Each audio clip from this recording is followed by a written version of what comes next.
विद्यार्थी, पिछली कक्षा में हम लोगों ने इलेक्ट्रिक पोटेंशियल का मान प्राप्त किया था सिस्टम ऑफ चार्ज के लिए।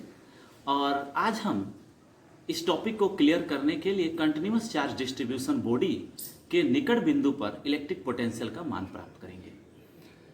विद्यार्थी, हमने एक आवेशित गोला लिया है जो खोखला है और इस खोखले आवेशित गोले के कारण निकट बिंदु पर इलेक्ट्रिक पोटेंशियल का मान प्राप्त करना है।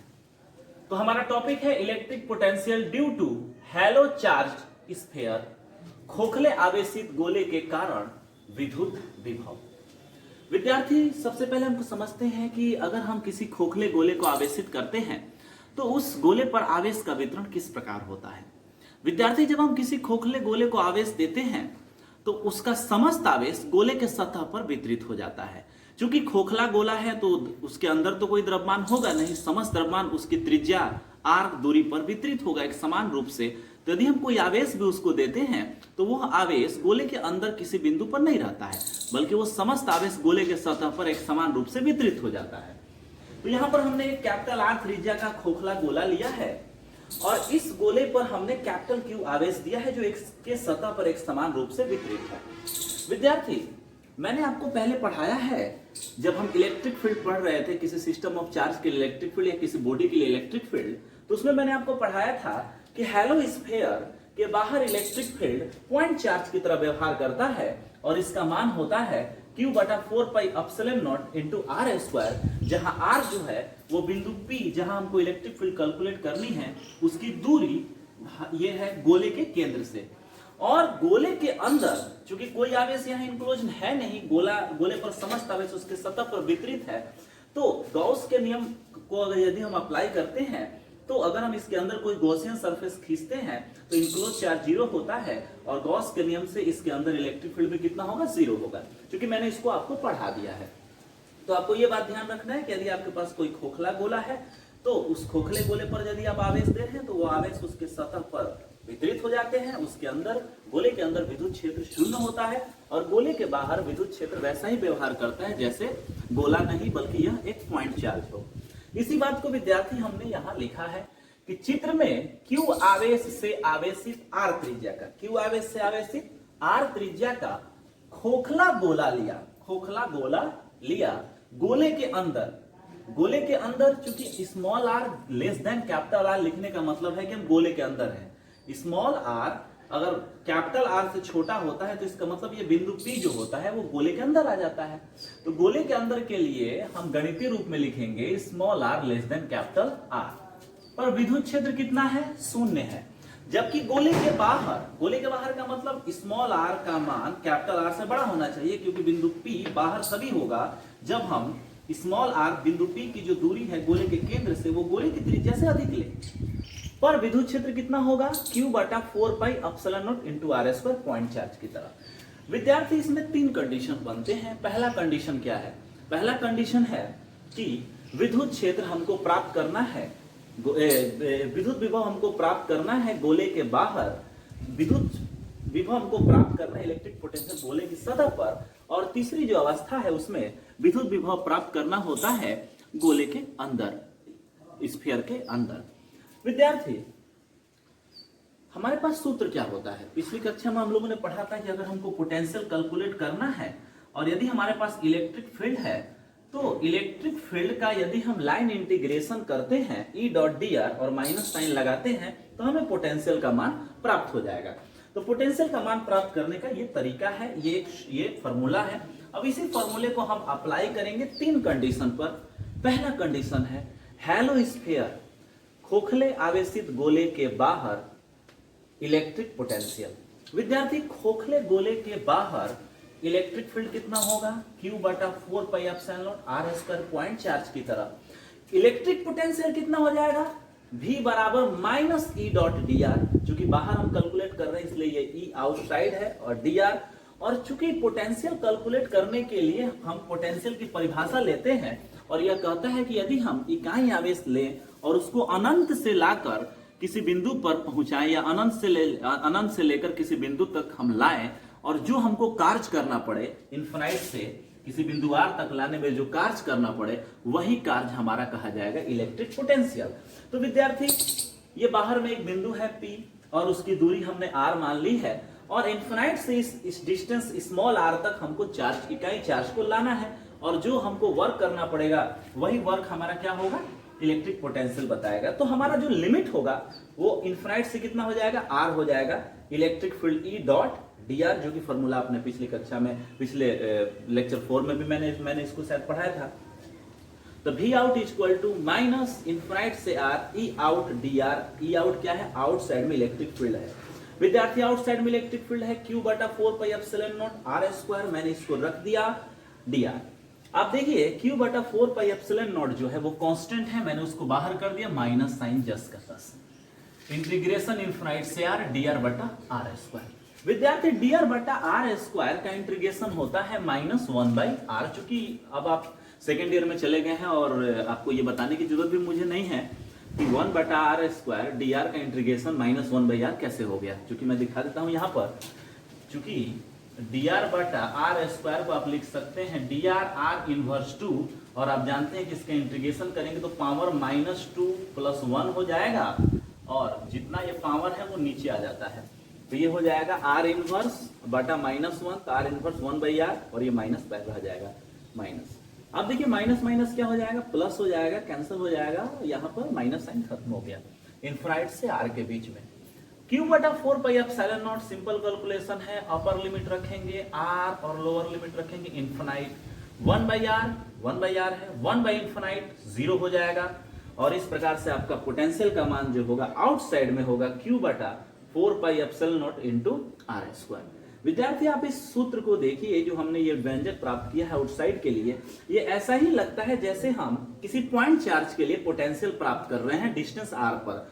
तो इससे इलेक्ट्रिक फील्ड वैसा ही व्यवहार करता है पॉइंट चार्ज की तरह और पोटेंशियल भी वैसा ही व्यवहार कर रहा है पॉइंट चार्ज की तरह। इसका मतलब है कि किसी भी चार्ज स्फीयर, हेलो अगर हमने स्फीयर लिया है और वो चार्ज है तो उसके बाहर ये स्फीयर ऐसा ही व्यवहार करता है जैसे यह पॉइंट चार्ज हो। विद्यार्थी पहला काम हमारा हो गया।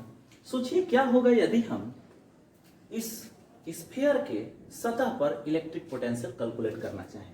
विद्यार्थी तो हमारा यहाँ दूसरा जो इसमें पॉइंट है वो है हेलो स्फीयर के सरफेस स्मॉल r बराबर कैपिटल R पर इलेक्ट्रिक पोटेंशियल। तो स्मॉल r को क्या लेना है, कैपिटल R। इसका मतलब है कि इन्फिनाइट से हम यूनिट चार्ज को लाएंगे और कहां रखेंगे, इन्फिनाइट से लाकर हम रखेंगे कहां, इसके सरफेस पर। तो हमारा लोअर लिमिट हो गया इन्फिनाइट और अपर लिमिट हो गया स्मॉल r बराबर कैपिटल R। तो मैंने कुछ किया नहीं है, बस चूंकि ये इन्फिनाइट को हम इन्फिनाइट से चार्ज को ला रहे हैं तो यहाँ जो फील्ड है वो बाहर है, गोले के बाहर है, अंदर हम नहीं जा रहे, सरफेस तक जा रहे हैं। तो इसका मतलब है बाहर है और सरफेस तक जा रहे हैं, इसलिए फील्ड का जो इस्तेमाल होगा यहाँ पर इंटीग्रेशन करने के लिए E वो आउटसाइड फील्ड होगा। तो यहाँ पर क्या होगा, सरफेस के लिए हमने डिनोट किया है V surface potential at surface equal to minus infinite से कैपिटल R। क्योंकि मैंने आपको बताया कि सरफेस पर हमको आना है और सरफेस के लिए क्या होगा, स्मॉल r बराबर कैपिटल R होगा।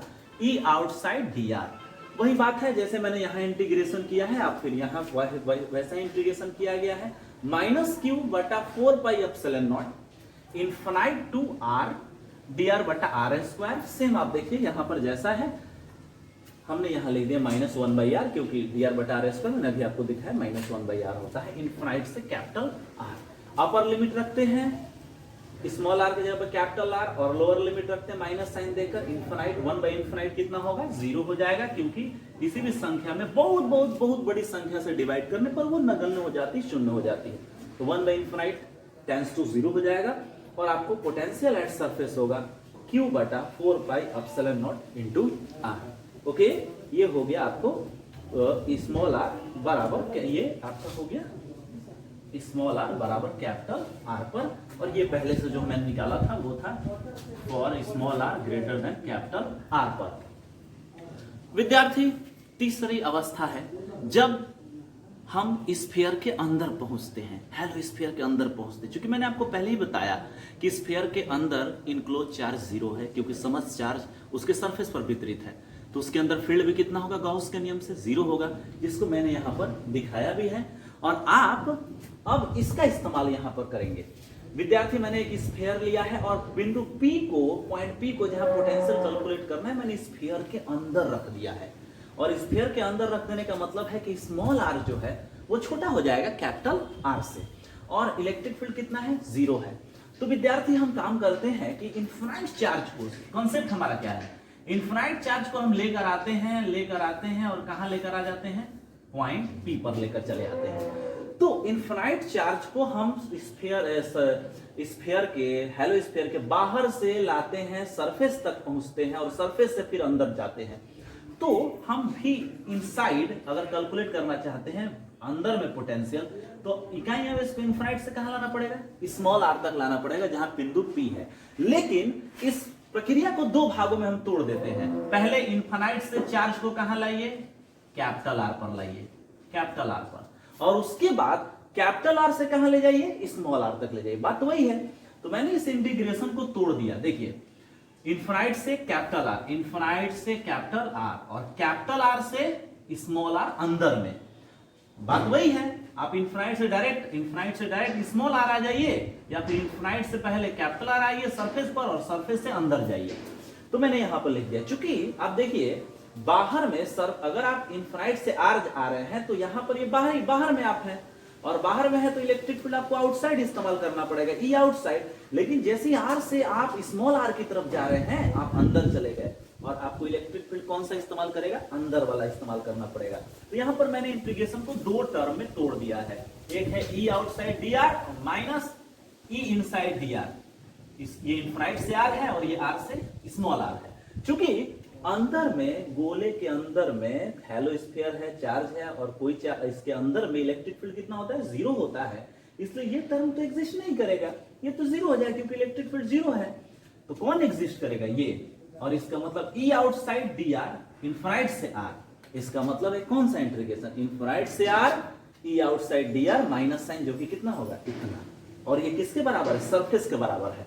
तो ये वाला जो टर्म है ये तो 0 हो गया, ये टर्म जो होगा वो सरफेस पर पोटेंशियल के बराबर होगा। इसका मतलब है कि स्फीयर के अंदर, हेलो स्फीयर के अंदर इलेक्ट्रिक पोटेंशियल का मान स्फीयर के सरफेस पर इलेक्ट्रिक पोटेंशियल के बराबर होता है। और चूंकि यहाँ Q/4πε0 कांस्टेंट है और कैपिटल R जो है वो रेडियस ऑफ स्फीयर है और वो भी कांस्टेंट है, तो इसका स्पष्ट अर्थ है कि गोले के अंदर, खोखले गोले के अंदर आप कहीं पर भी रहिए, आपका पोटेंशियल हमेशा क्या होगा, कांस्टेंट रहेगा। और इस प्रकार से हमने ये बात क्लियर कर दी है। एक बार फिर मैं आपको बता देता हूं कि गोले के बाहर इलेक्ट्रिक पोटेंशियल पॉइंट चार्ज की तरह व्यवहार करता है, सरफेस पर Q/4πε0 r होता है जो कांस्टेंट है, और गोले के अंदर सरफेस के बराबर होता है। और गोले के अंदर कहीं पर भी आप हैं, आपको कांस्टेंट पोटेंशियल मिलेगा, ना पोटेंशियल बढ़ेगा ना पोटेंशियल घटेगा। तो विद्यार्थी, अब हम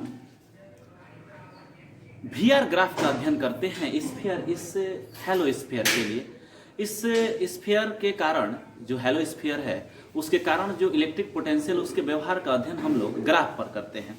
potential displacement graph, VR graph. विद्यार्थी, सबसे पहले आप यहां पर देखिए, मैं यहां से आपको बता रहा हूं कि गोले के अंदर आपको जो पोटेंशियल का मान है, इलेक्ट्रिक पोटेंशियल का मान है, वो कांस्टेंट है और वो सरफेस पर इलेक्ट्रिक पोटेंशियल के बराबर है। क्योंकि ये पूरी क्वांटिटी कांस्टेंट है, तो इसका, इस ग्राफ की जो प्रकृति होगी, V और R के बीच में जो प्रकृति होगी वो स्ट्रेट लाइन होगी, और उसका स्लोप जो होगा वो 0 होगा, क्योंकि उसका मान कांस्टेंट है। और डिस्टेंस अगर आप स्मॉल r बढ़ा रहे हैं तो वो डिपेंड, इस बात पर डिपेंड नहीं कर रहा है, आप अंदर में कहीं पर भी हैं तो पोटेंशियल आपका कांस्टेंट है। विद्यार्थी, आउटसाइड में जैसे ही आप आते हैं तो आप देखिए Q/4πε0, सॉरी यहाँ R होगा, Q/4πε0 इंटू R हो जाएगा, जो रेक्टेंगुलर हाइपरबोलिक डिक्रीज करेगा, क्योंकि यहाँ भी जो है वो प्रोपोर्शनल है 1/r²। तो यहाँ पर आप ग्राफ पर देखिए, पोटेंशियल V और R के बीच में मैंने ग्राफ प्लॉट किया है, और यह ग्राफ आप देखिए गोले के अंदर के लिए ये इनसाइड हो गया, इनसाइड गोले के अंदर के भाग के लिए हो गया। गोले के अंदर के भाग, इसका अंदर इसका मान कांस्टेंट है, बदल नहीं रहा है हर एक जगह, और वो सरफेस पर पोटेंशियल के बराबर है, और उसका मान हमने लिखा है Vs, Q/4πε0 इंटू R। विद्यार्थी सरफेस पर जब हम जाते हैं तभी यह मान उतना ही होता है जितना उसके अंदर है, और उसका वैल्यू जो है Q/4πε0 r है। गोले के बाहर जैसे हम जाते हैं तो भी जो होता है पोटेंशियल वो डिक्रीज करने लगता है r के रिस्पेक्ट में, और भी प्रोपोर्शनल टू 1/r², इसका मतलब हाइपरबोलिक में डिक्रीज करता है। तो बाहर में ग्राफ कैसा होगा, हाइपरबोलिक होगा, डिक्रीज करता हुआ, और अंदर में जो ग्राफ होगा उसका स्लोप 0 होगा, और वो स्ट्रेट लाइन विथ 0 स्लोप का होगा।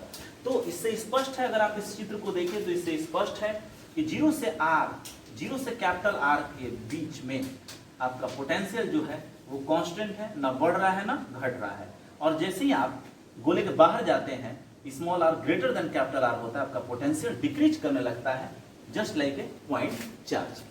ओके विद्यार्थी, तो अगली कक्षा में हम लोग देखेंगे सॉलिड स्फीयर के लिए इलेक्ट्रिक पोटेंशियल का मान। Thank you.